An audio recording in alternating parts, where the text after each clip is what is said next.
Baiklah, kita akan melanjutkan sesi ketiga dan empat pada hari kedua dari mata kuliah Berpikir Logis Teologis Kristen. Pokok pembahasan sesi 3 yaitu pemberontakan dan pertobatan logika.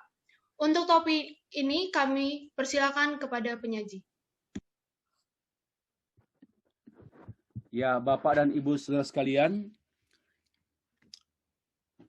mari kita membahas pada hari ini, sore ini tepatnya, dalam bingkai berpikir logis teologis Kristen, kita diundang untuk membahas topik yang ketiga atau materi yang ketiga sebagai kontinuitas dari materi kedua yang kita bahas tadi malam atau kemarin, yang bertajuk pemberontakan dan pertobatan logika.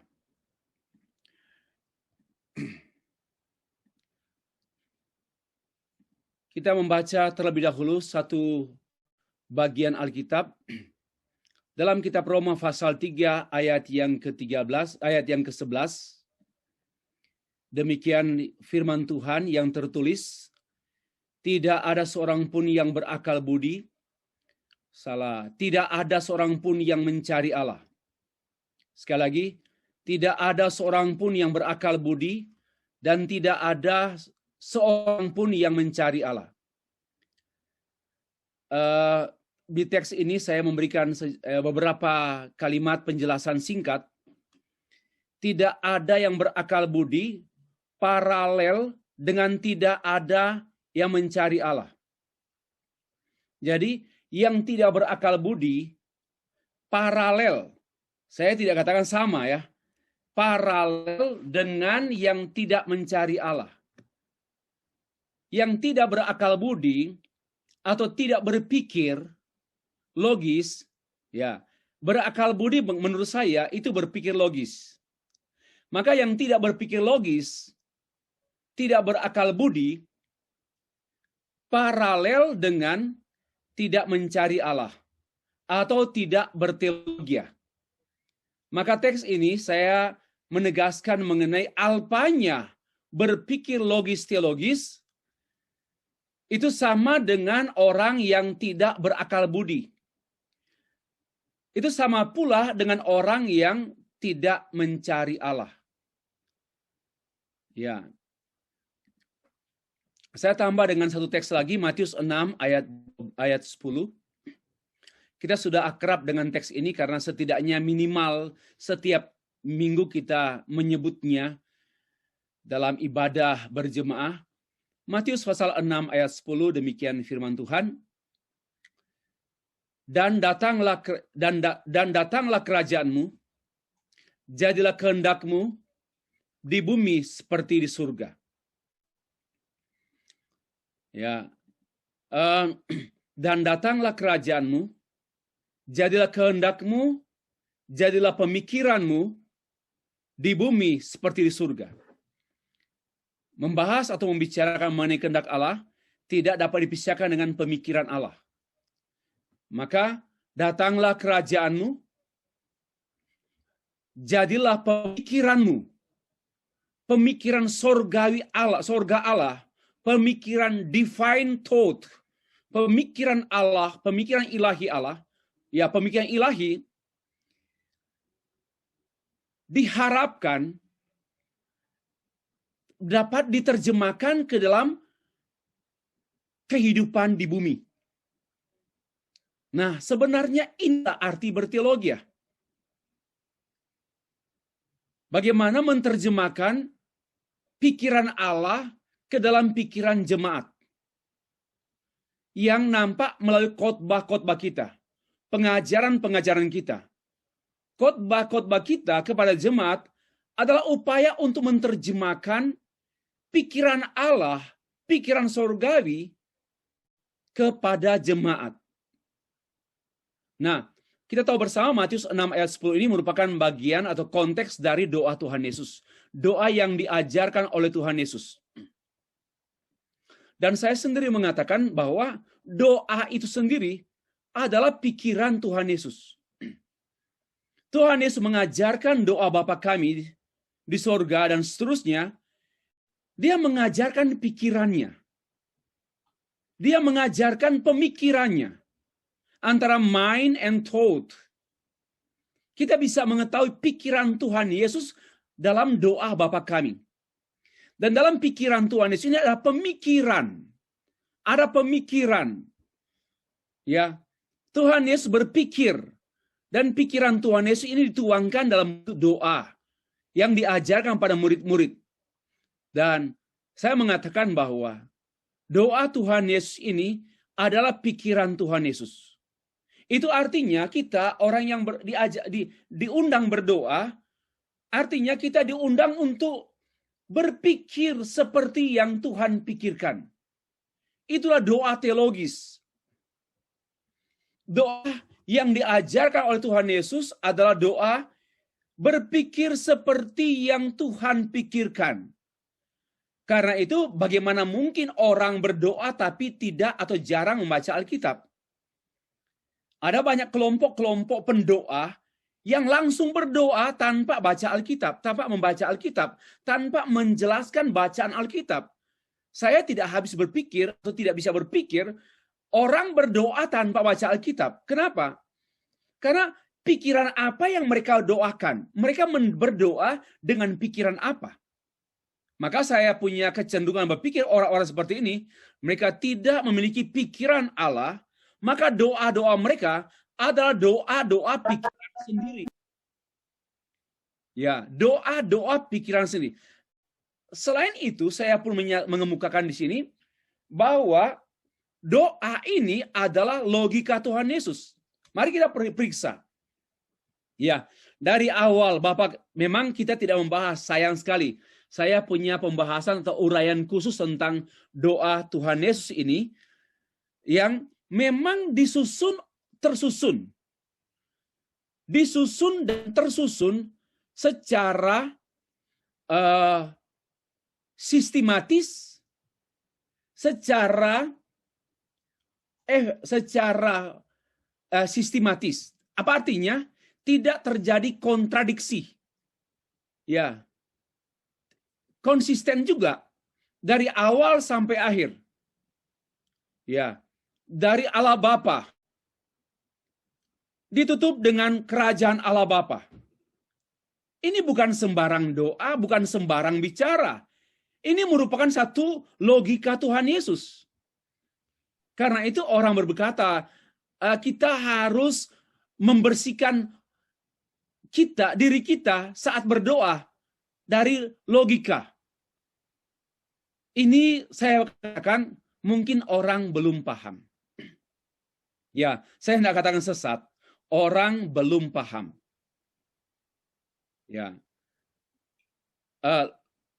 Coba perhatikan sistematika dan alur pikir. Nah, ini alur pikir namanya logika. Ya. Tuhan Yesus tidak berdoa sembarangan dan sembrautan. Tuhan berdoa itu secara logis. Dari awal sampai akhir.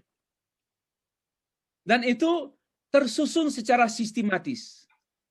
Alur pikirnya jelas. Hanya kita tidak punya, bukan waktunya kita membahas itu. Saya hanya mau tekankan mengenai doa Tuhan Yesus itu pun adalah logika Tuhan Yesus. Bahkan, lebih jauh saya menyampaikan, doa Tuhan Yesus itu adalah rumusan teologi Tuhan Yesus.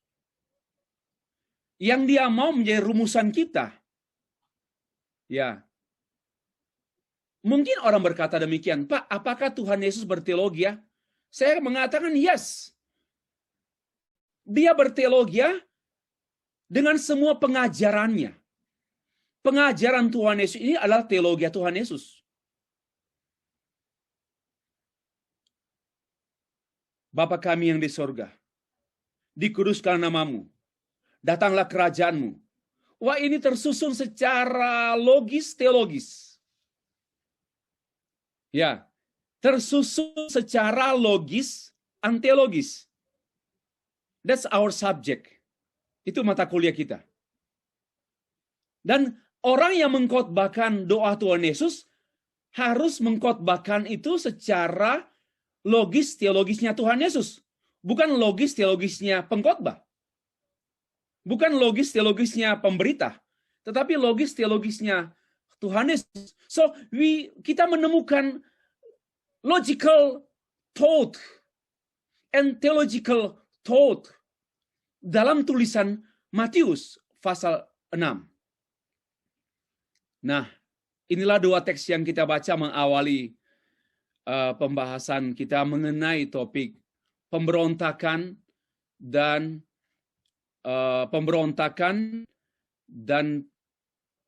pertobatan logika.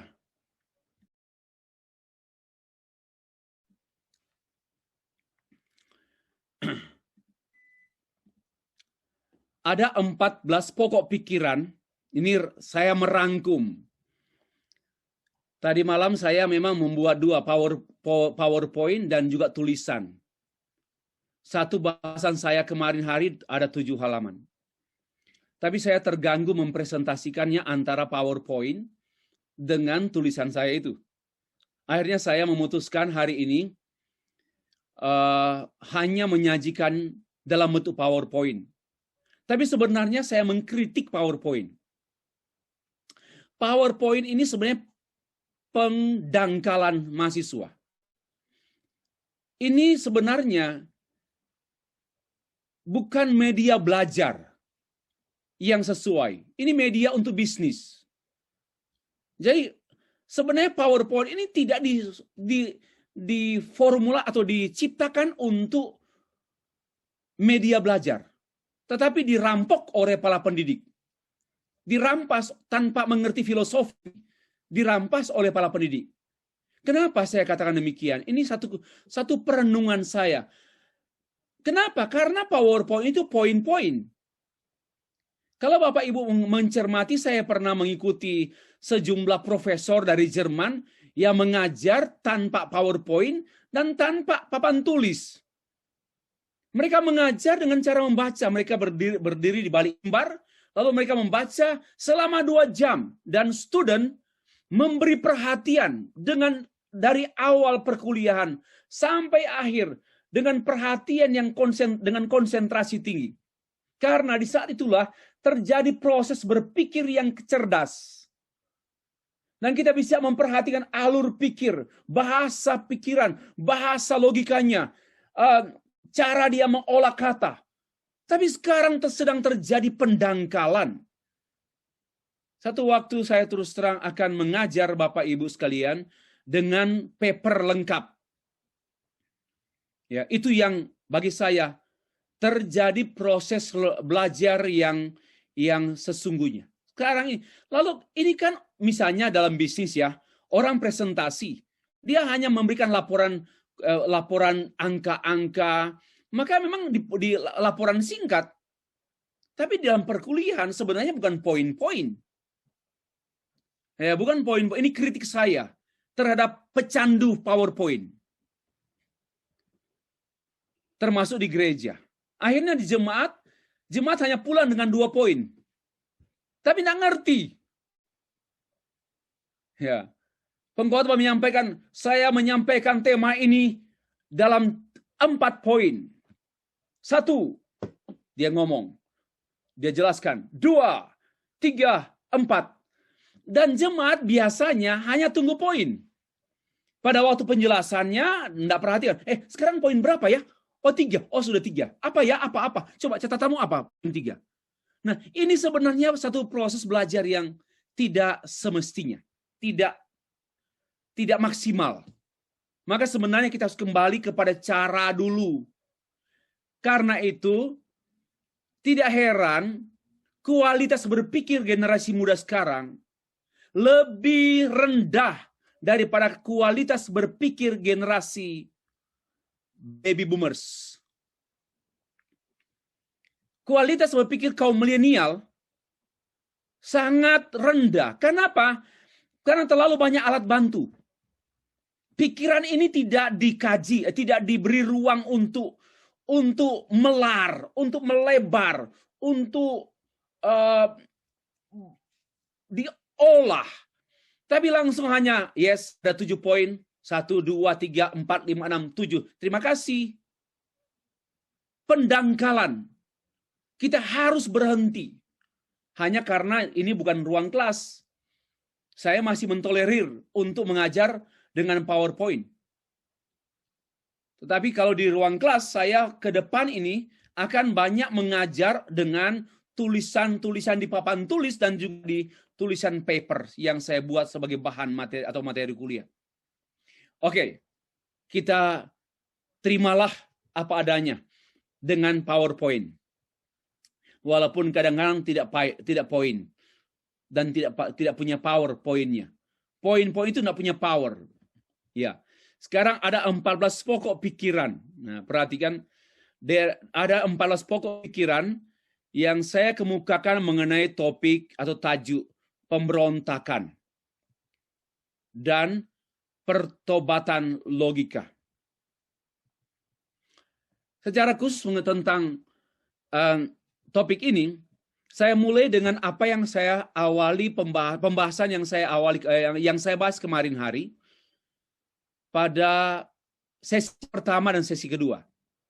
Karena ini flow. Coba nanti perhatikan flow-nya ya. Dari 1 sampai 14. Flow. Flow itu alur pikir.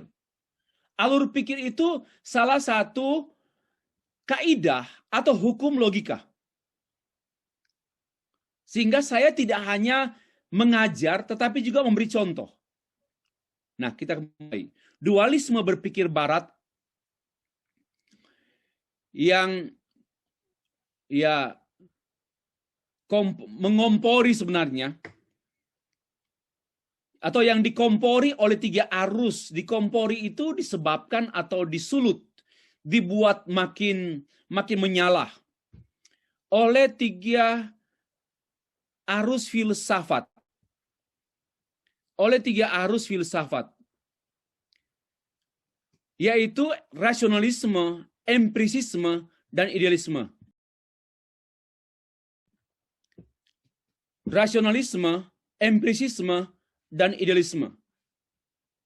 Yang dualisme berpikir ini telah menyebabkan gereja menjadi lumpuh pada umumnya di sepanjang abad modern yang lalu. Sehingga gereja tidak banyak berbuat apa-apa di dunia. Walaupun mungkin tidak bisa dipungkiri pertambahan jumlah gereja lokal bertambah banyak. Tapi tidak berbuat apa-apa dalam hal pemikiran. Dunia sedang menunggu pemikiran gereja.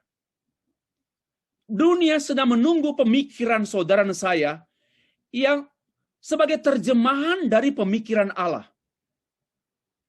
Kita dipanggil untuk menerjemahkan pikiran sorgawi ke dalam pikiran di bumi ini. Dan gereja pada abad modern tidak banyak berbuat apa-apa. Karena gereja kehabisan energi, kehabisan waktu untuk memperdebatkan mengenai 2 entitas yang dianggap berbeda dan bahkan bertentangan. Gereja berada di antara 2 gravitasi yang mengkristal pada logicalism and spiritualism. Ya, satu menekankan hal-hal yang sifatnya logika, yang satu menekankan hal-hal yang sifatnya rohani atau spiritual. Ini terus daya tarik. Mereka yang menekankan logikalism berkutat di kampus-kampus. Mereka enggan bahkan keluar kampus. Dan mereka yang berfokus pada gravitasi spiritualism, mereka enggan masuk kampus, bahkan enggan keluar gedung gereja. Mereka menjadi penyembah-penyembah Allah yang sempurna dalam gereja. Tapi penyembahan mereka tidak berdampak pada lingkungan sosial di mana mereka berada. Karena itu tidak heran kalau muncul gerakan sekularisme sebagai kritik terhadap gereja yang hanya nyaman di dalam gedung gereja, tapi didn't care, tidak peduli dengan lingkungan di luar gereja. Itulah yang terjadi. Daya tarik antara logicalism. Nah, sorry, ini istilah saya. Logicalism dan spiritualism. Dan itu fakta sejarah. Sebagaimana yang didokumenkan dalam buku-buku sejarah atau yang berbau sejarah.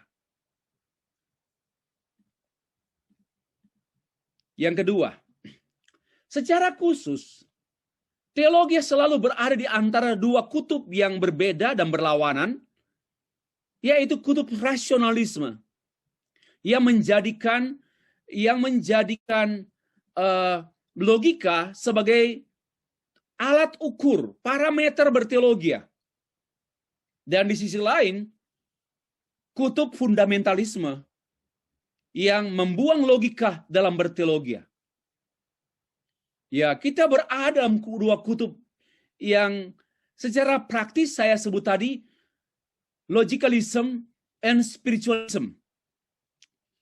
Sebagai pengejawantahan daripada rasionalisme dan fundamentalisme. Nah, gereja berada di dua kutub ini, dua kutub, sehingga gereja ditarik ke kiri dan ke kanan, dan gereja akhirnya kehabisan waktu dan energi untuk berjalan maju. Melainkan hanya berhenti di tempat, ditarik ke kiri, ditarik ke kanan. Dan gereja tidak maju-maju. Memang saudara berkata, maju Pak, bertambah dalam hal numbering jumlah. Itu kemajuan dangkal. Ya, kemajuan organisasi itu kemajuan dangkal. Kenapa? Karena organisasi bukan tujuan. Tujuan gereja itu sesuai dengan panggilan gereja, fungsi dan panggilan gereja. Organisasi itu alat untuk mencapai tujuan dan panggilan gereja. Kalau gereja maju secara organisasi, tapi fungsi gereja tidak maju, bagi saya inilah kemajuan semu. Dan di sini ketua-ketua sinode, pimpinan-pimpinan gereja bangga dengan kemajuan organisasi. Tetapi ini kemajuan semu.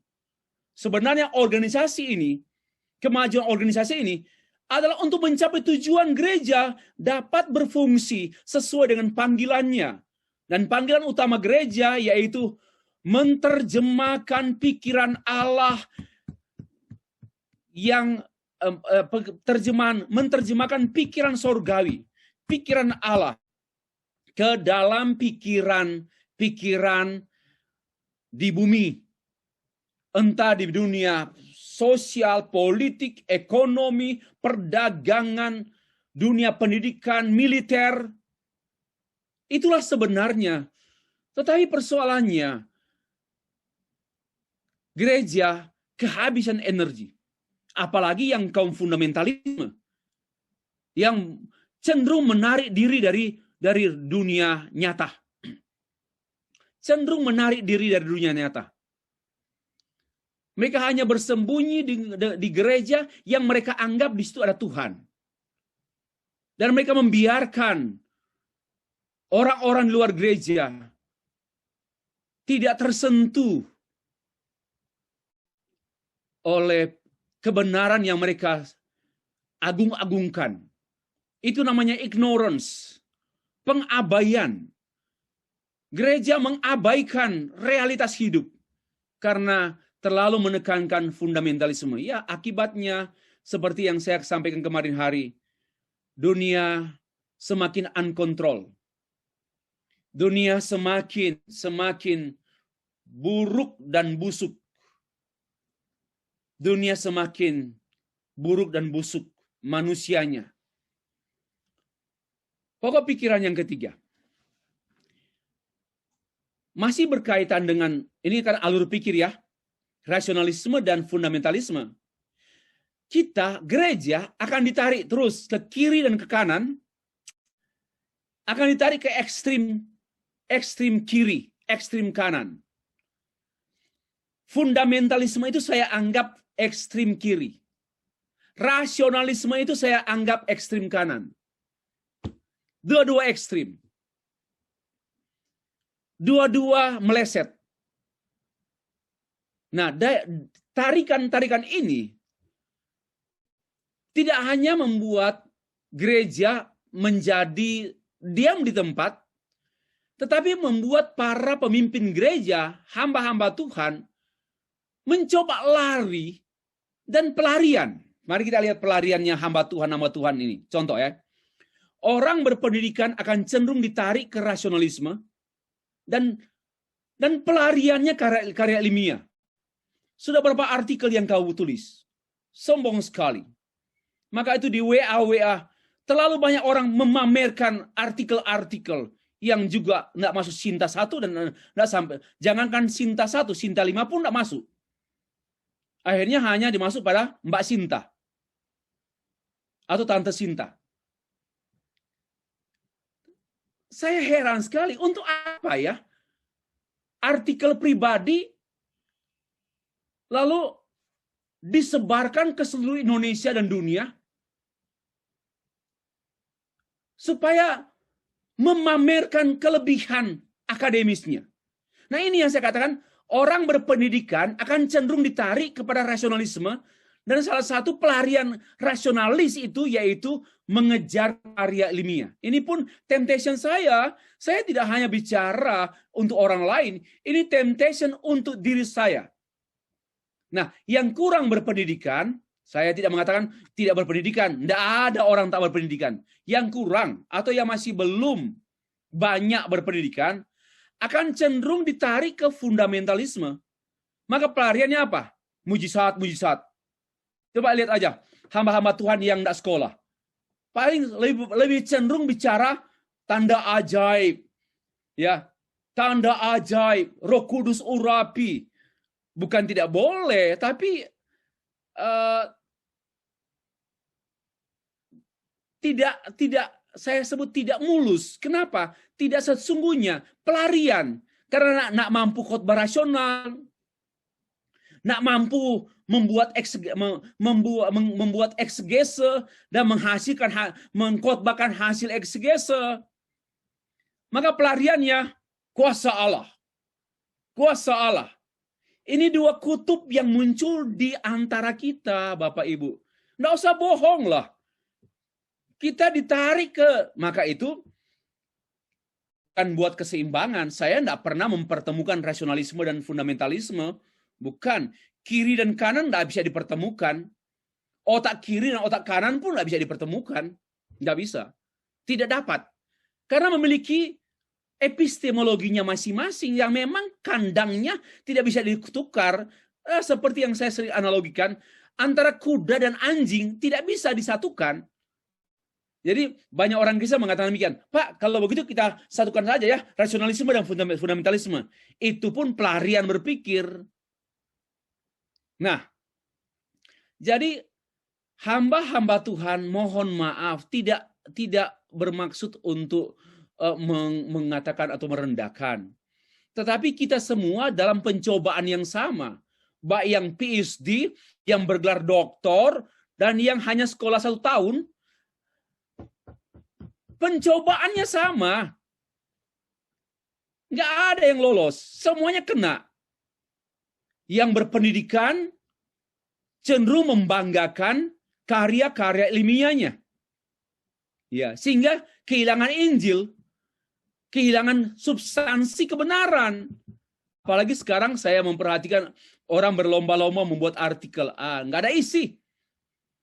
Tetapi memang masuk Scopus, masuk Sinta 1. Ya, mohon maaf teman-teman dari Malaysia. Nanti diterangkan di luar kelas lah apa itu Sinta. Ya, masuk Sinta 1. Tapi waktu saya baca kontennya, mohon maaf Bapak, saya memeriksa itu. Dan itu resmi disuruh pemerintah untuk saya periksa. Dan artikel-artikel seperti itu hanya memang caranya memenuhi syarat. Ya, cara pengkalimatannya memenuhi syarat. Tetapi konten isinya saya hampir tidak ada, hanya main-main kata. Nah, itulah saya bilang pendangkalan.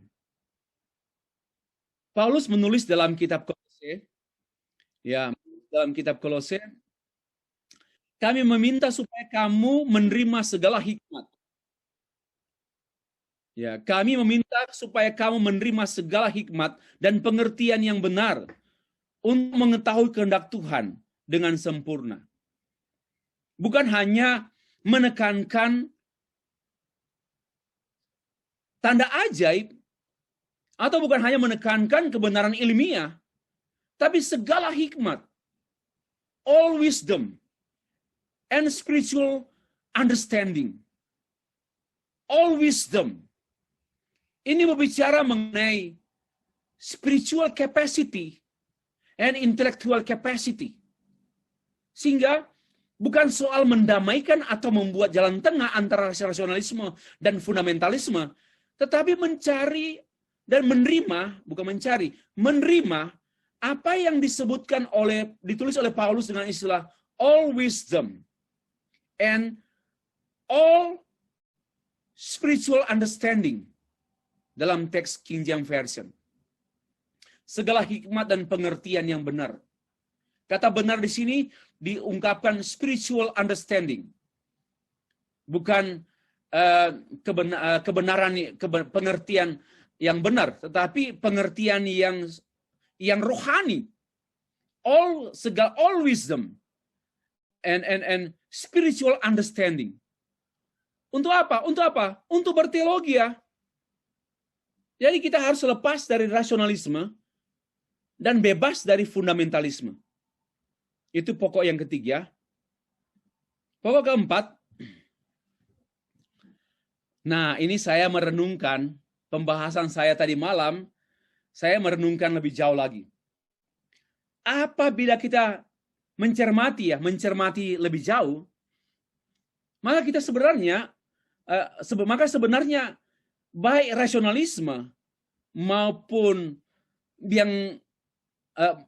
fundamentalisme, kedua-duanya sebenarnya berjuang dengan spirit yang sama, yaitu masing-masing sebenarnya sangat menekankan logika. Sangat menekankan logika. Baik yang namanya rasionalisme, yaitu logika rasionalisme, dan juga maupun yang ditekankan oleh fundamentalisme. Dengan apa? Logika fundamentalisme. Jadi ya kedua-duanya sama. Yakni saya sebut logical subjectivism. Logical subjectivism itu tumbuh subur pada era postmodern ini. Dia semakin berakar melalui pendidikan dan berakar pada pikiran manusia. Logical subjectivism. Bahwa rasionalisme itu mempunyai berpikir tentang sesuatu karena ide. Jadi benarnya sesuatu itu karena ide. Sesuatu itu ada karena ide. Itu Socrates. Lalu dikembangkan oleh René Descartes. Kebenaran itu ide. Saya sudah punya ide tentang kebenaran. Lalu saya melihat sesuatu atau memikirkan sesuatu. Ternyata ide kebenaran saya itu sesuai dengan apa yang saya lihat. Maka ide kebenaran saya lah yang menentukan apa yang saya lihat. Itu namanya logical subjectivism. Ya, logical. Maka itu orang-orang seperti ini sulit membaca Alkitab. Bukan tidak bisa, bukan tidak dapat, tetapi tidak mampu menerima. Kenapa? Dia sudah punya ide.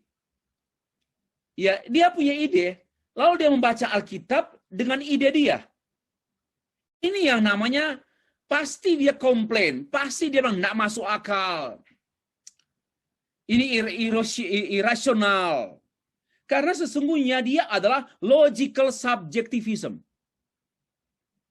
Demikian pula dengan fundamentalisme. Mereka pun logical subjectivism. Nah, yang rasionalisme menekan logical idea, Sedangkan fundamentalisme menekankan logical spirit. Nah, soalnya ini istilah-istilah saya. Ini istilah pribadi saya. Logical spirit and logical idea. Nah, sebenarnya spirit ini bukan Roh Kudus, tapi spirit yang tersimpan dalam ide. Jadi sama saja. Misalnya, tidak usah andalkan pikiran, tapi andalkan Roh Kudus. Tetapi andalkan Roh Kudus itu bukan pada Roh Kudus, tapi pada ide andalkan Roh Kudus. Jadi logikalnya lah. Ide, konsep, logis tentang Roh Kudus yang kita andalkan. Sebenarnya tidak mengandalkan pribadi Roh Kudus, tapi mengandalkan konsep untuk andalkan Roh Kudus. Ini namanya logical subjectivism. Saya sangat senang mendapatkan pemikiran seperti ini. Setelah kuliah tadi malam, saya baring. Istri saya bilang, ayo kita refreshing dulu lah sambil nonton. Ya, saya ikut. Tapi kemudian saya berpikir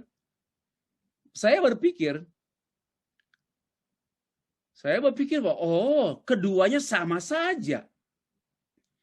Jadi selama berabad-abad gereja ya ditarik ke dalam dua kubu, sama-sama kelihatan satu ini kerbau, yang satu ini sapi atau lembu. Tapi sama-sama binatang. Logical animal.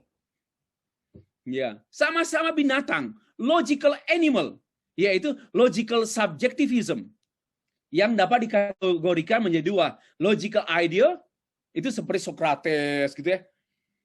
Ya, tentang dunia ide. Tapi yang kedua, logical spirit. Sama juga lah. Dia mempunyai konsep tentang roh yang dia atur sendiri. Roh Kudus yang dia atur. Maka tidak perlu belajar. Dia mengatur diri sendiri untuk tidak perlu belajar ilmu-ilmu lain. Tidak perlu belajar manajemen, fisika, kimia, hukum, leadership. Tidak perlu belajar. Itu sebenarnya logical spiritnya. Dia sedang mengatur Roh Kudus untuk mengikuti kemauan dia. Jadi ini namanya subjectivism. Nah, akhirnya kita bisa menyimpulkan ternyata kedua-duanya tetap mendewakan logikanya. Kedua-duanya tetap mendewakan logikanya. Sehingga mereka tidak pernah berteologi ya. Melainkan mereka sesungguhnya berantropologi. Mereka sesungguhnya tidak pernah berteologi ya. Karena mereka tidak mau menarik pikiran Tuhan untuk diterjemahkan ke pikiran dia. Melainkan dia mempropos pikirannya untuk mengatur Tuhan dalam ide dia. Jadi antara orang-orang yang saya ambil pikir, jadi sebenarnya liberal. Liberal itu banyak. Termasuk mereka-mereka yang hanya menekankan kebenaran pada teks-teks tertentu. Itu liberal. Atau yang memahami teks tersebut secara lain. Itu pun liberal. Kita kadang-kadang dulu berbicara kelompok teolog liberal dan juga kaum awam. Bagi saya nih kaum awam ini bisa jadi liberal loh. Karena mereka nggak belajar ngomong banyak. Nggak belajar jadi guru sekolah minggu. Itu liberal betul itu. Tidak belajar teologi, tidak belajar Alkitab secara teratur. Bapak Ibu tahu cara mempelajari Alkitab secara teratur? Cara mempelajari Alkitab secara teratur yaitu dengan cara belajar teologi. Bagaimana mungkin tidak belajar Alkitab secara teratur mau mengajar sekolah minggu? Ini yang namanya sebenarnya logical subjectivism. Logical. Kenapa? Dia logical spirit. Banyak ngomong lagi. Biasanya nggak tahu banyak ngomong. Nah ini yang merusak gereja. Sampai gereja seperti sekarang ini wajahnya murung.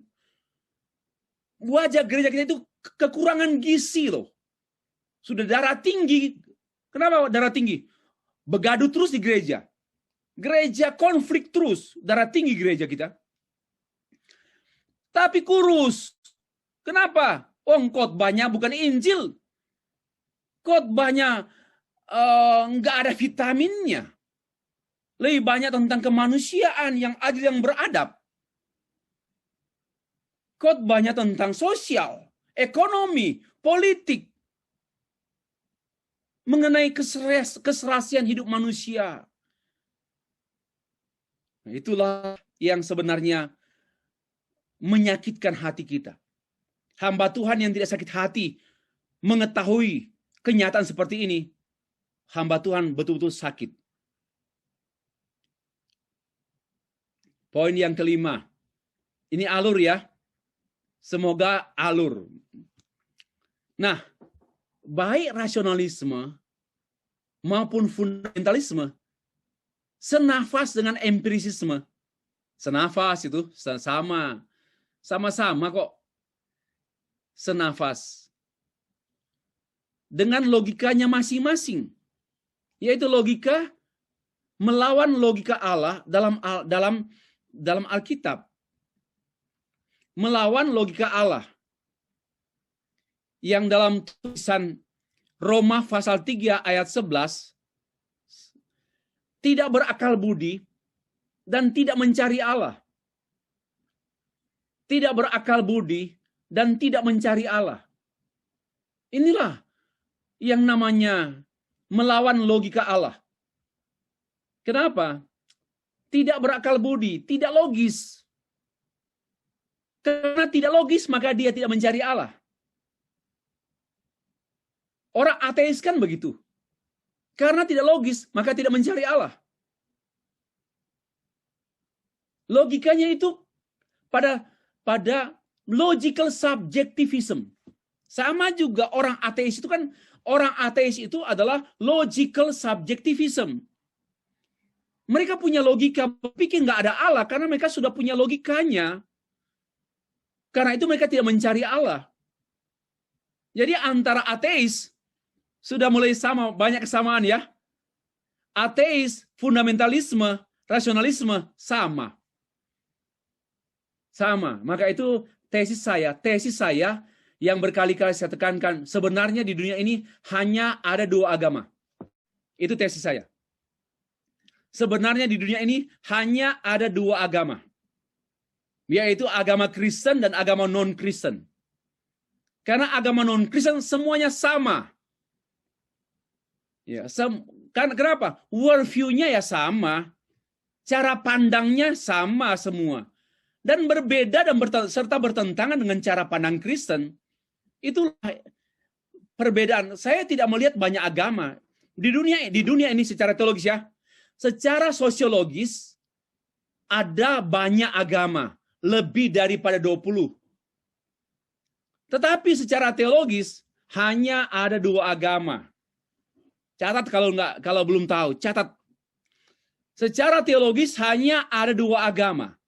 Secara sosiologis ya banyak sekali agama. Maka mungkin 50-an agama di dunia. Karena ada sub-sub agama. Nah, ternyata kita bisa membongkar atau menyingkapkan ateis dan rasionalisme dan gereja fundamentalisme, gereja fundamental, ya gereja fundamentalisme sama dengan ateis. Yaitu apa? Sama apanya? Sama logical subjectivism-nya. Nah, secara khusus kalau kita cermati fundamentalisme, mereka beragama tidak berlogika. Ya ini, beragama tak berlogika. Biasanya mereka suka bakar gedung gereja itu. Bukan bakar gereja ya. Gereja tak mungkin terbakar. Jangan salah-salah ngomong. Masa sudah master salah ngomong. Bakar gereja. Saya nggak sedih loh orang bakar gereja. Karena gereja tidak terbakar apapun. Yang terbakar itu adalah sendal pendeta. Yang terbakar itu adalah pakaian pendeta. Tapi pendetanya nggak terbakar. Nggak terbakar gereja. Gereja tidak pernah terbakar. Beritahu kepada dunia. Sebesar apapun api yang kau sulut untuk membakar gereja, gereja itu untouchable by fire, any fire. Yang terbakar itu gedung gereja. Maka itu bodohlah pembakar gereja. Itu orang-orang bodoh. Kenapa? Fundamentalisme, beragama tak berlogika. Maka itu bunuh orang juga atas nama agama. Ya. Ambil parang, bunuh orang karena agama. Kenapa? Nggak berlogika. Kenapa? Logikanya, logika agamanya. Harusnya logika manusia, minimal. Saya nggak bicara logika Allah. Logika Allah bagaimana mau bunuh-bunuh orang? Itu nggak mungkin. Apalagi, nggak usah lah, logika manusia saja. Manusia itu berperi kemanusiaan. Manusia itu manusiawi, gitu loh. Manusia itu manusiawi. Kalau manusia bunuh sesama manusia, nggak manusiawi lagi. Berarti ya binatangi. Nggak harus tegas lah di tengah-tengah dunia postmodern ini. Berarti dia memiliki apa ya? Otak binatang. Karena sesungguhnya manusia berlogika itu tidak mungkin membunuh sesama manusia. Membunuh anjing pun ya harus permisi dulu. Minimal permisi kepada pemilik anjing. Ini enggak permisi kepada manapun, enggak lihat bapak itu punya anak-anak, dia bunuh. Mereka bunuh alasan agama. Sebenarnya bukan agama, alasan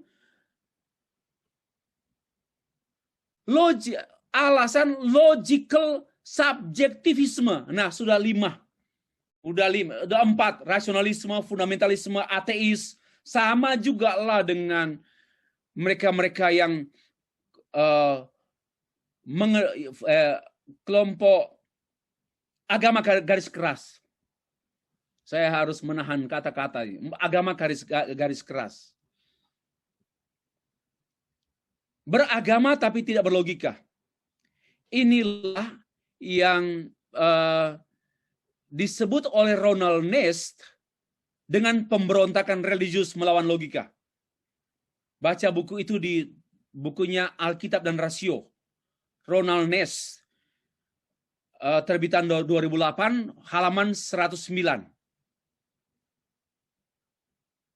Jadi fundamentalisme ini adalah pemberontak religius, pemberontakan atas nama agama, pemberontakan religius. Ya, ini luculah. Memberontak, si religi memberontak kepada hukum-hukum logika. Maka itu lahirlah agama yang aneh bin ajaib. Agama yang tak bersahabat dengan manusia. Agama yang sahabat dengan setan-setan dan tuyul-tuyul. Karena tidak bersahabat dengan manusia. Agama yang tidak bersahabat dengan manusia adalah agama tuyul-tuyul. Agama anak-anak setan. Sebenarnya tidak ada. Itu hanya orang saja yang memperalat agama. 6. Pokok pikiran yang ke-6. Nah, Alkitab adalah firman Allah. Atau yang saya sebut pemikiran Allah. Yang berasal dari ide Allah. Idenya Allah. Dan itu ide sendiri. His own idea. Idenya sendiri. Melalui cara berpikir dan berlogika Allah sendiri. Dia menyusun berfirman itu dengan hukum logikanya sendiri. Karena itu orang yang berteologi ya harus belajar logika Allah. Jangan belajar logika dunia. Dia nggak nyambung. Tidak nyambung. Karena itu berteologi adalah menemukan pemikiran Allah yang oleh dan di dalamnya kita menerima, mengalami cara berpikir dan berlogika Allah yang kemudian diterapkan dalam dunia. Inilah solusi saya atas rasionalisme dan fundamentalisme. Ini solusinya. Dan ini sebenarnya yang saya sebut tadi malam dengan penebusan logika, penebusan cara berpikir dan bernalar, berlogika. Hanya dengan cara demikian, kita menemukan pikiran Allah, cara pikir Allah. Tadi malam saya memberikan contoh sampai hal yang sangat sepele. Sebenarnya para ahli biologi, mereka tidak menciptakan ilmu biologi, tidak. Mereka menemukan ilmu itu pada objek ilmu, misalnya mempelajari kucing, mempelajari hewan apapun, mempelajari ikan. Dan dia menemukan misalnya struktur tubuh hewan, struktur anatomi tubuh ikan.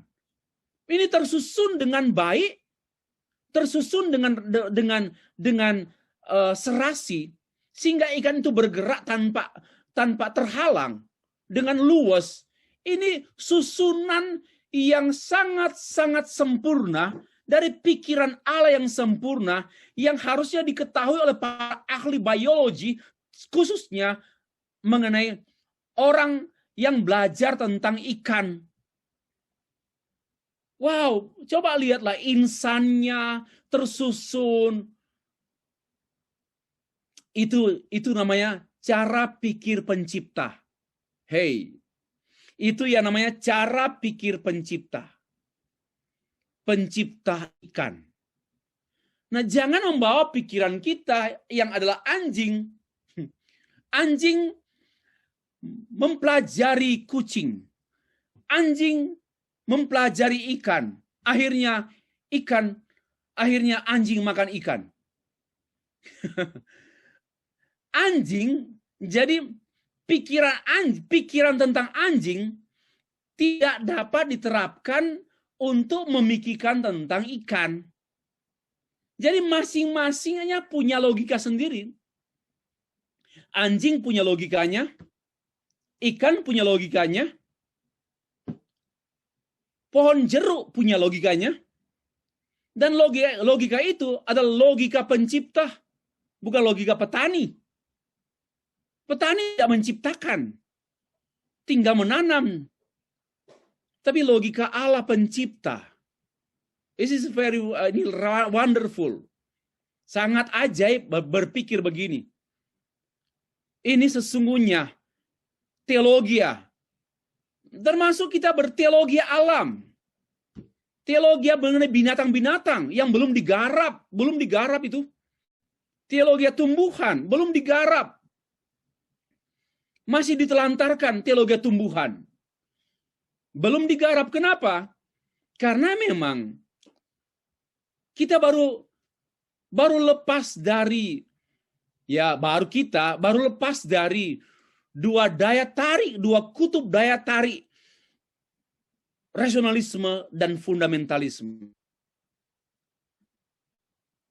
Nah, ternyata apa yang saya kemukakan ini sama dengan yang dikemukakan oleh Tuhan Yesus.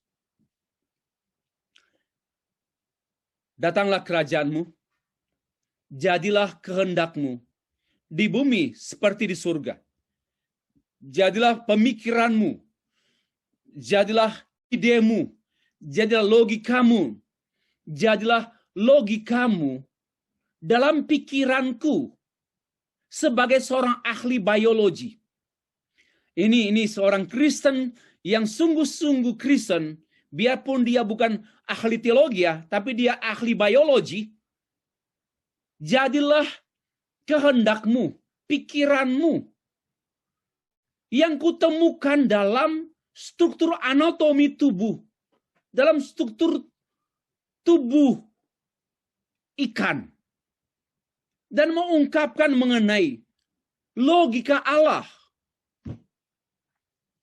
Logika yang teratur, logika yang serasi, logika yang tidak ada unsur pertentangan di dalamnya.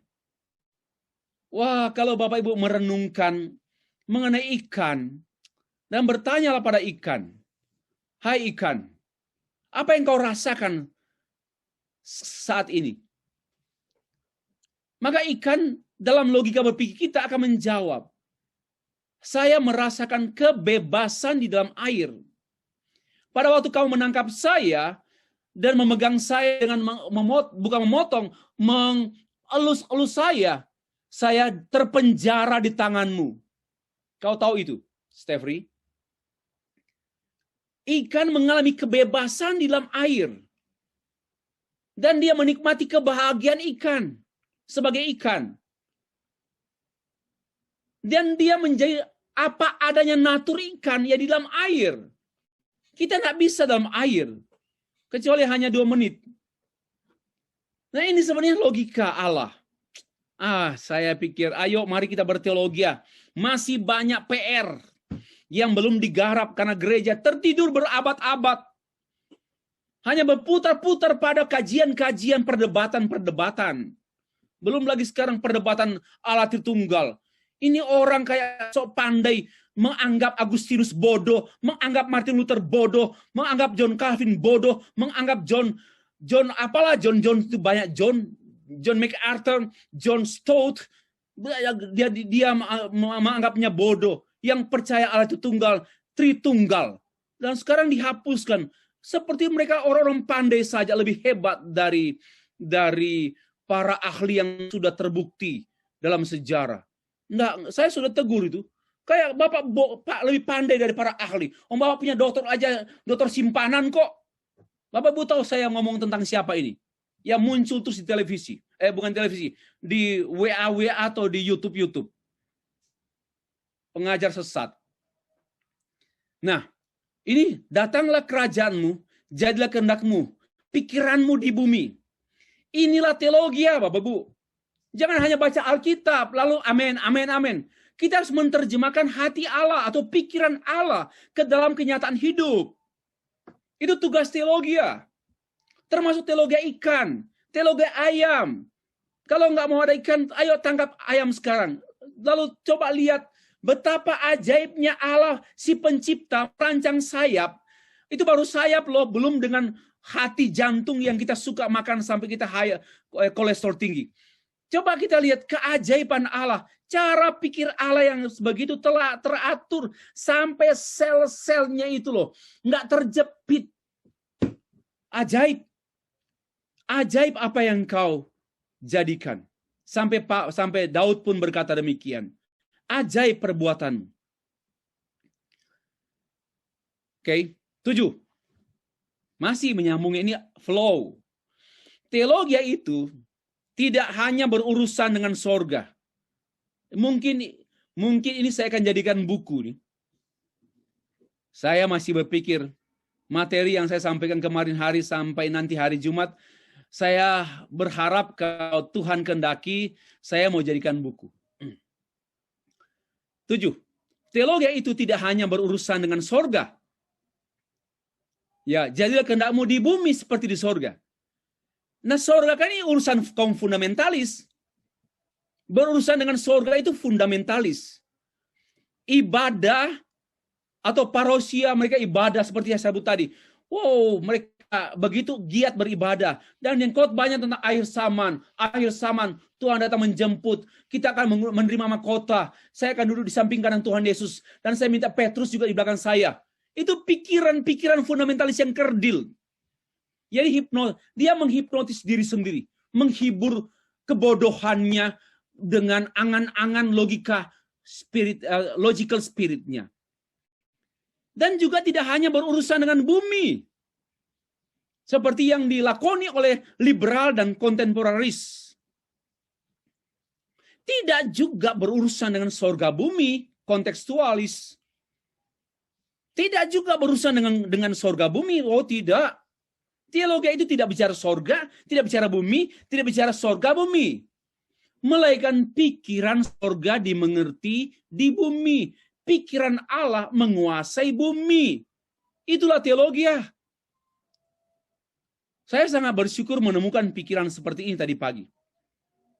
Walaupun saya masih sempat, sebenarnya saya minta, saya tidak tega teman-teman mahasiswa staf RRI, saya minta mereka, saya mengajar mereka mengenai pengantar Calvinisme. Lalu saya hari ini meminta mereka untuk menyaksikan video yang saya putar dari Jakarta lewat Zoom mengenai Martin Luther. Teman-teman yang sudah pernah ke Jakarta dari Malaysia, itulah Martin Luther yang saya sudah nonton belasan kali, tapi saya tidak pernah belas. Setiap kali saya nonton itu, darah saya mendidih. Melihat seorang hamba Tuhan yang berpendirian kokoh di tengah arus zaman, yang begitu mau menerkam dia. Sampai paus, sampai pangeran, sampai raja-raja. Tetapi dia berdiri kokoh teguh. Nah, itulah kependirian Calvinisme. Saya minta mereka nonton. Dan saya sebenarnya mau buat bahan persiapan materi ini. Tapi saya nggak tega. Saya akhirnya dampingi mereka. Saya sedikit terjemahkan sampai akhir. Tapi bersyukur juga, saya bisa menyiapkan 2 materi dari tadi pagi sampai sore ini, menyiapkan 2 materi penuh. Ya, siap saji melalui PowerPoint.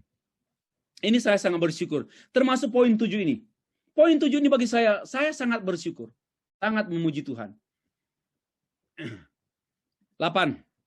Teologia adalah bagaimana berpikir seperti cara berpikir dan logika Allah. Logika Allah bukan membumi, ini ya. Logika Allah bukan membumikan sorga. Bukan menyorgakan bumi. Melainkan prinsip-prinsip kerajaan Allah. Apa arti prinsip-prinsip? Pemikiran-pemikiran Allah terlaksana atau terjadi di bumi. Contoh, berpikir dan berlogika Allah. Ini contohnya. Cari dahulu kerajaan Allah dan kebenarannya, maka semuanya akan ditambahkan padamu. Jangan dibalik. Cari tambahan dulu, baru kerajaan Allah. Ini namanya logika Allah.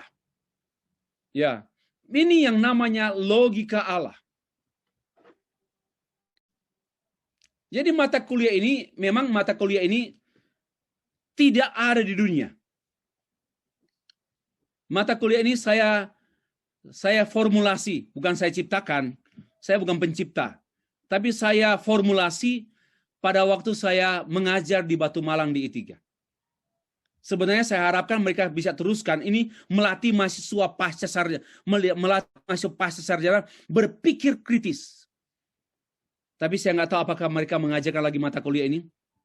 Tapi saya akan mengajarkan mata kuliah sepanjang hayat di kandung badan. Ya. Coba contoh berpikir logis teologis. Cari dulu Allah. Baru berkat Allah datang. Jangan cari berkat Allah, enggak dapat Allah. Dapat Allahu alam, akhirnya astaga. Terakhir alama. Allahu alam. Nah, inilah cara pikir Allah. Susah Bapak Ibu. Mau bertemu dan berdiskusi dengan orang yang tak seiman. Susah, nggak nyambung. Cara pikirnya cara pikir agamanya, bukan Allahnya loh. Bukan Allahnya, tapi agamanya. Karena di dunia ini hanya satu Allah. Maka dia nggak punya Allah, agamanya. Mari berpikir konsisten, biarpun pedas. Cari dahulu kerajaan Allah dan kebenarannya, maka semuanya itu akan ditambahkan padamu. Matius 6 ayat 33. Itu contoh berpikir logis teologis. Itu contoh logika Allah. Itu contoh berpikir cara Allah. 9.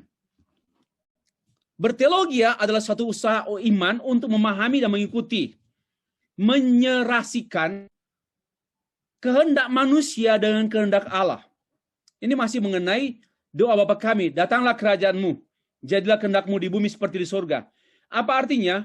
Berteologia adalah usaha untuk memahami dan mengikuti. Dalam arti tunduk menyerasikan kehendak teolog kepada kehendak Allah, kehendak gereja kepada kehendak Allah. Dan itulah yang terjadi. Ini namanya pertobatan logika. Ya, ini namanya pertobatan logika, yaitu tatkala logika kita ya tunduk pada logika Allah. Itu yang namanya pertobatan logika. Bapak, Ibu, saudara-saudara sekalian, ini tidak mudah karena ini karya Roh Kudus. Roh Kuduslah yang membuat orang tunduk kepada pikiran Allah, pemikiran Allah, cara pikir Allah. Dan kita tidak dalam rangka seperti berpikir secara mekanikal, bahwa kita terimalah pikiran Allah, terimalah logika Allah. Itu namanya fundamentalisme, stres orangnya. Ya, itu yang namanya logical, itu namanya logical subjectivism. Ya, bahkan illogic. Pertobatan ini adalah satu proses berpikir yang berupaya menerjemahkan pikiran Allah ke dalam pikiran kita. Bagaimana membudayakan pikiran itu perlu waktu lama. Tidak bisa yang namanya 1 minggu sudah Kristen. Bagi saya minta maaf. Mungkin seseorang menjadi Kristen sungguh-sungguh setelah 5 tahun. Tapi juga depend on keterlibatannya dalam pemuridan.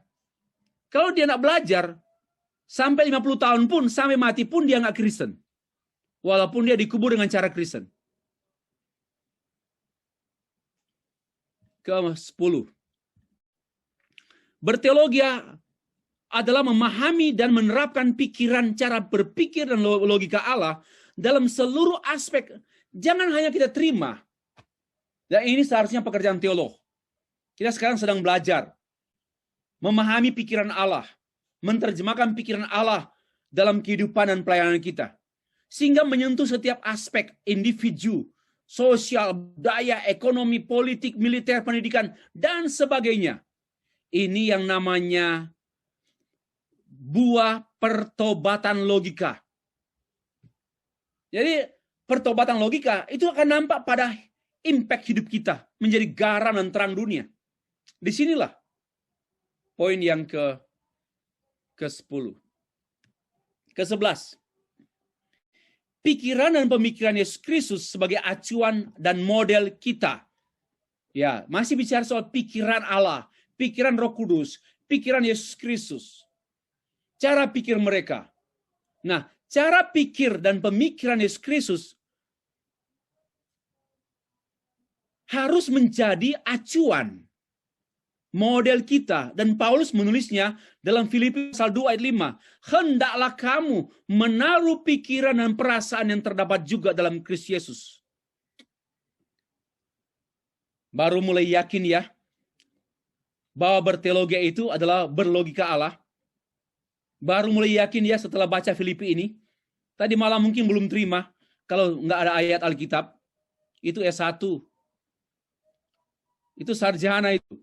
Master tanpa ayat, tapi tentang ayat. Nah, gitu loh. Master itu tanpa bicara ayat Filipi 2 ayat 5 itu master. Tapi isinya ayat Alkitab. Kalau dokter lupa semua, lupa ayat. Bercanda. Nah, kembali ke tadi. Pikiran Allah, cara pikir Allah, serta logika Allah, nalar Allah, rasio Allah, itu terungkap dengan kalimat ini, hendaklah kamu.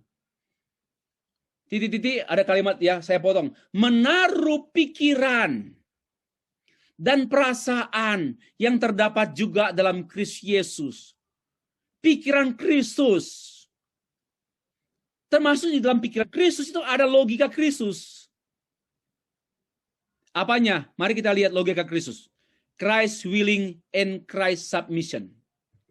Filipi pasal 2 ayat 1 sampai ayat yang ke-11.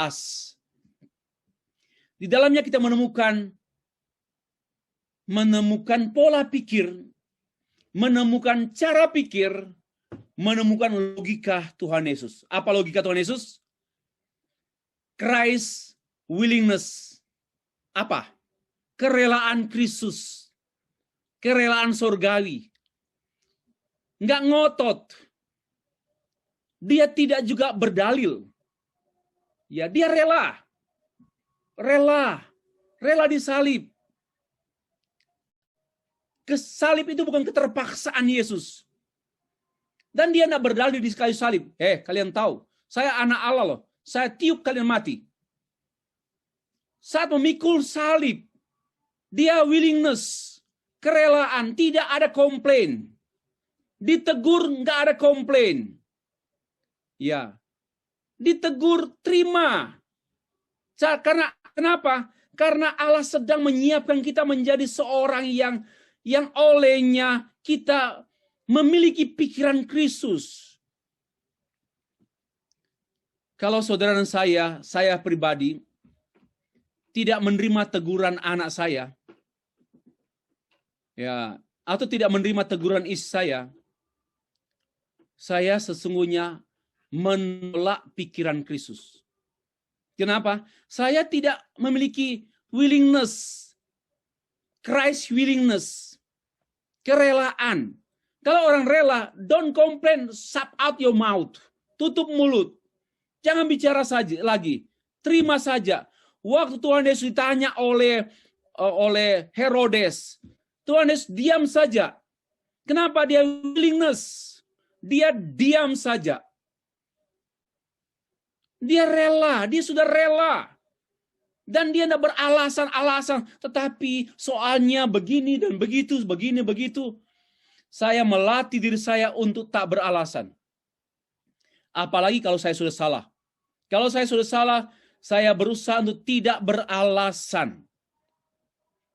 Karena itulah salah satu logika Kristus, yaitu willingness. Yang kedua, submission. Ketundukan.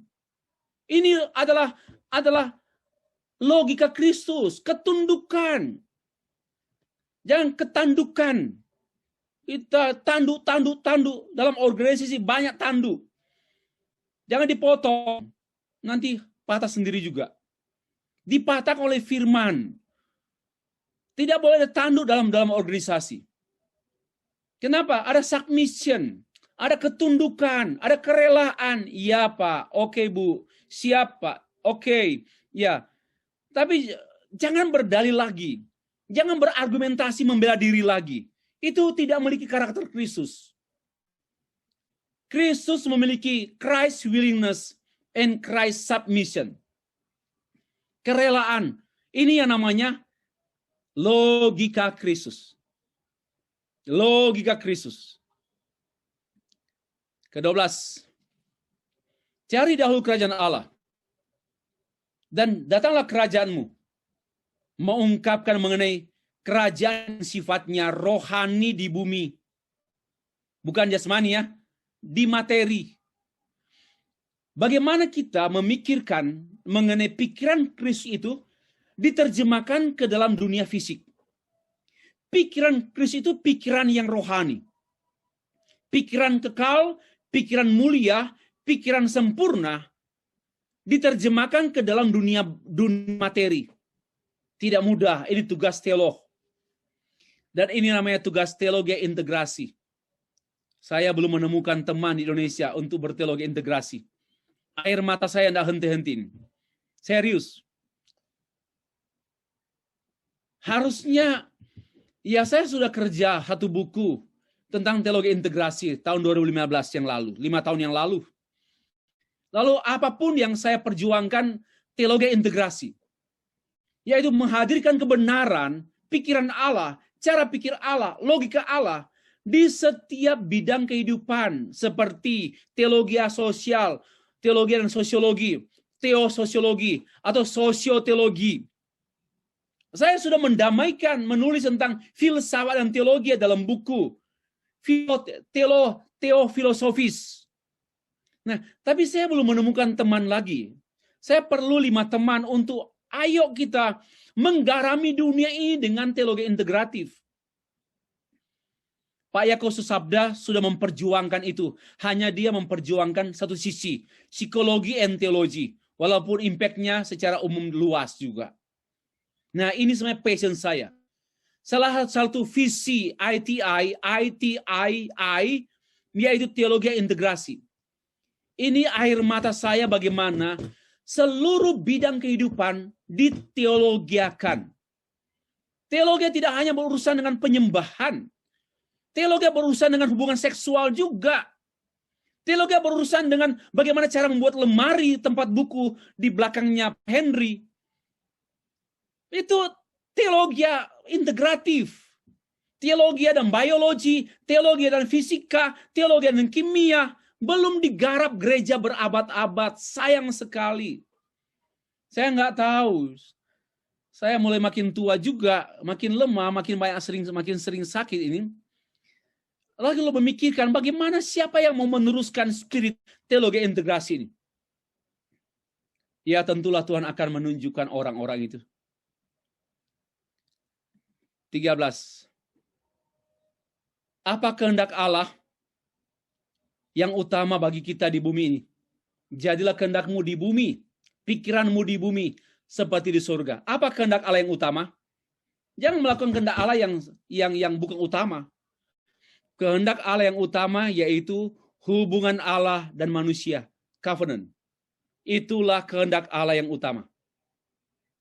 Kehendak ini sudah ada sebelum manusia jatuh dalam dosa.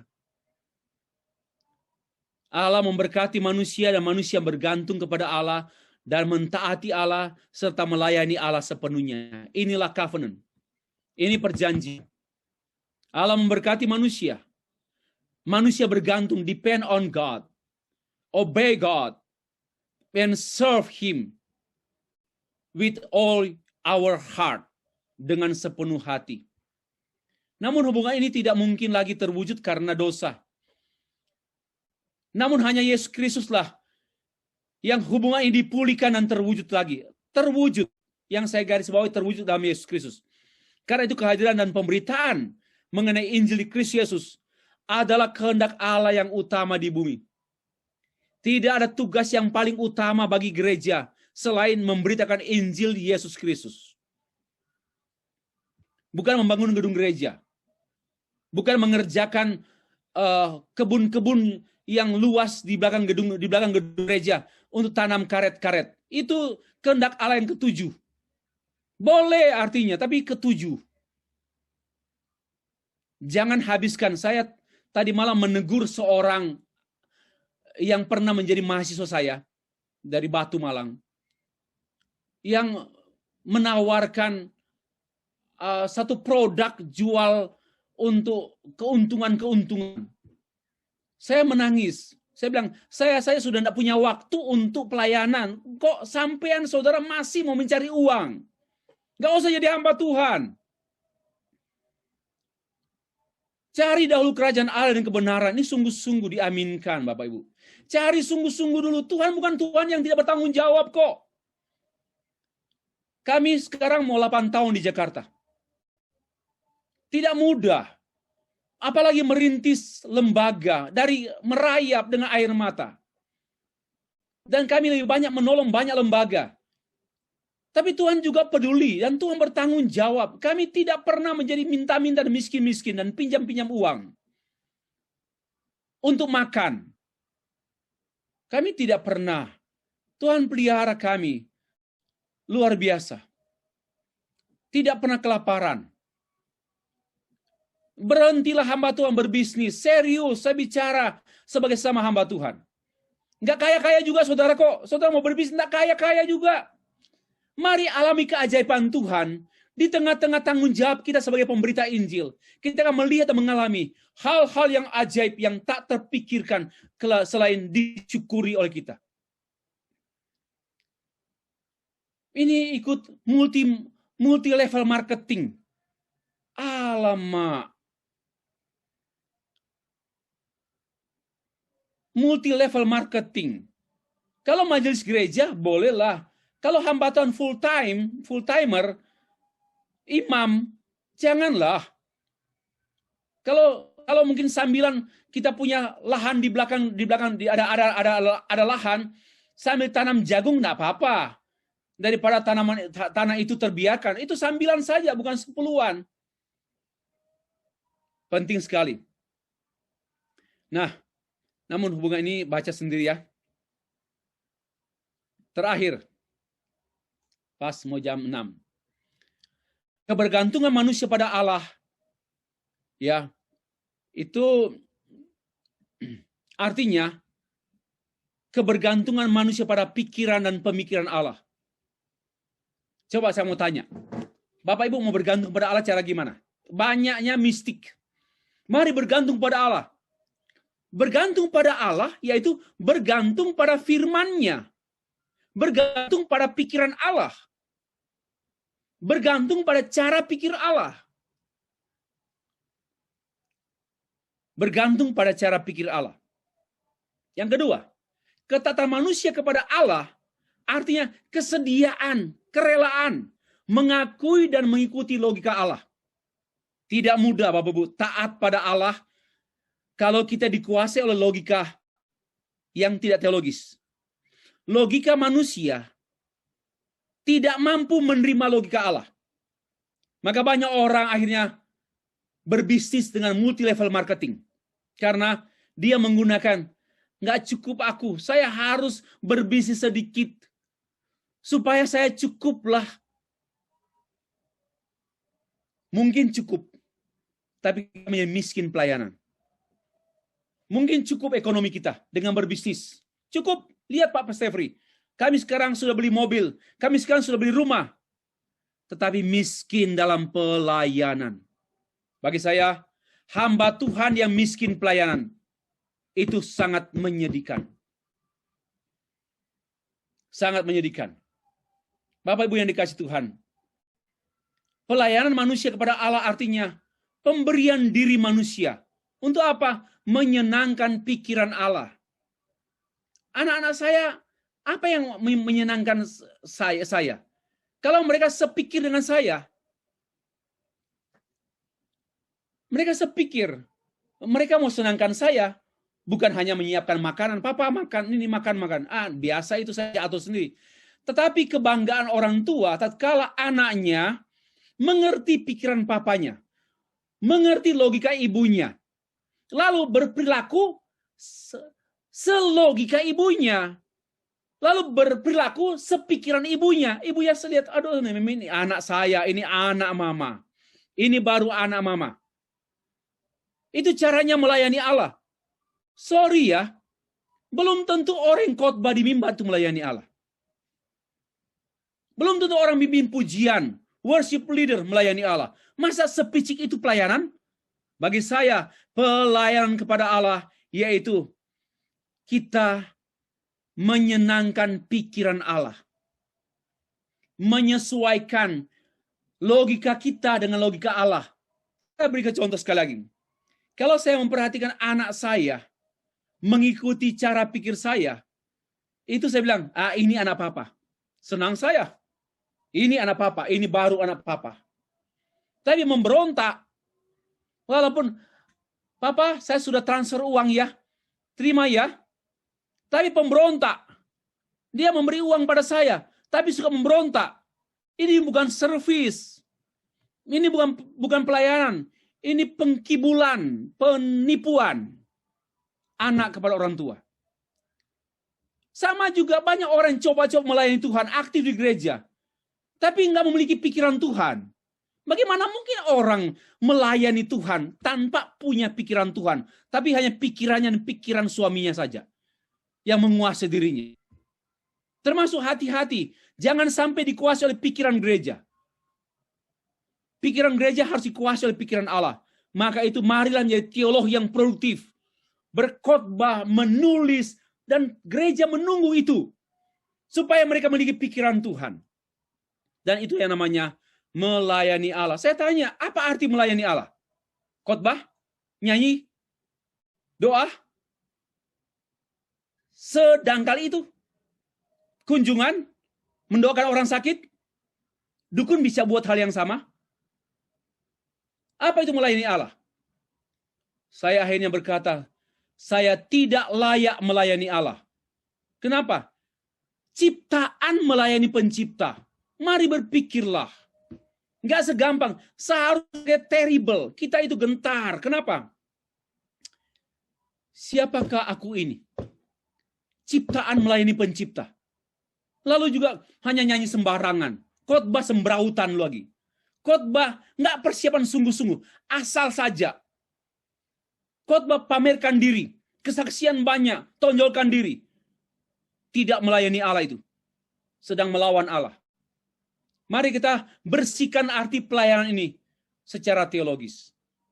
Saya tutup dengan kalimat. Pernyataan penutup. Logika Allah adalah prinsip-prinsip hidup kerajaan Allah. Ya, logika Allah adalah prinsip-prinsip hidup kerajaan Allah. Hidup kita, hidup kerajaan Allah. Yaitu logika kita. Yang diterapkan dalam setiap keputusan etis di bumi. Yang diterapkan dalam setiap keputusan etis di bumi. Logika Allah. Yang dikemas, yang diformulasi secara teologis. Menjadi teologi saya. Logika Allah. Menjadi teologi saya. Lalu menjadi acuan, pedoman, petunjuk. Pengambilan keputusan etis orang percaya. Misalnya, dalam hal apa kita setuju LGBT? Ini keputusan etis. Dalam hal apa kita setuju LGBT? Saya setuju. Tapi dalam hal apa? Harus ambil logika Allah. Lalu menjadi teologi gender saya. Teologi seksualitas saya. Untuk saya tawarkan kepada pembaca. Menolong mereka mengambil keputusan etis. Dalam hal apa kita setuju LGBT? Dalam hal apa kita setuju melakukan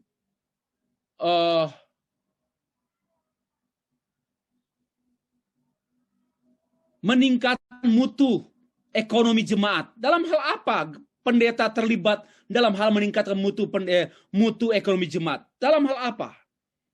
Itu harus teologi, harus cara pikir Allah yang diterjemahkan dalam bahasa teologi kita.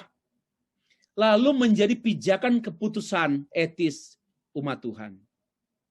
Soli Deo Gloria. Demikianlah penyajian saya untuk materi ketiga. Tuhan memberkati kita sekalian.